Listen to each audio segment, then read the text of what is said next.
চেকপোস্টে এমপির গাড়ি থামিয়ে কাগজপত্র দেখতে চাইলেন ট্রাফিক পুলিশ। নিজের ড্রাইভিং লাইসেন্স ও গাড়ির বৈধ কাগজপত্র দেখিয়ে আইনের প্রতি শ্রদ্ধা দেখালেন শরীয়তপুর ১ আসনের সংসদ সদস্য সাইদ আহমেদ আসলাম। পূর্বে সংসদ সদস্যদের নানা দাপটের ঘটনা রয়েছে, কিন্তু এবার এমন দৃষ্টান্ত স্থাপন করলেন তিনি। শনিবার বিকেলে শরীয়তপুর সদর উপজেলার আঙ্গারিয়ায় এ ঘটনা ঘটে।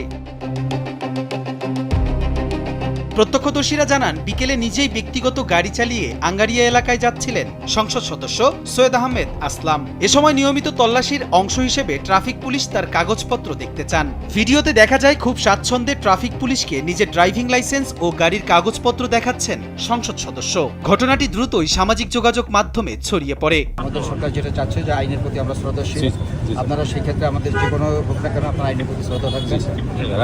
আমি স্যার কাজ করতে যাই, আমি আপনার কথা বলি যে আমাদের স্যার সবসময় আমাদেরকে বলে যে যারা হেলমেট ছাড়া গাড়ি চালায়, যারা লাইসেন্স ছাড়া গাড়ি চালায় এবং রেজিস্ট্রেশন বিল, তাদেরকে আপনার আইনের আওতায় আনবেন।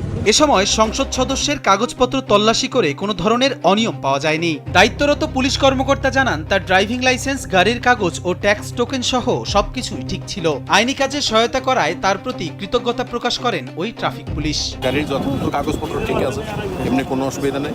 Driving licence, fitness, tax token সব কিছুই ঠিক আছে।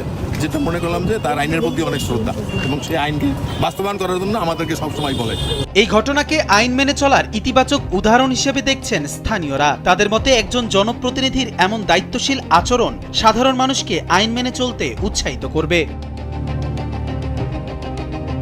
কবির চৌধুরী, কালবেলা।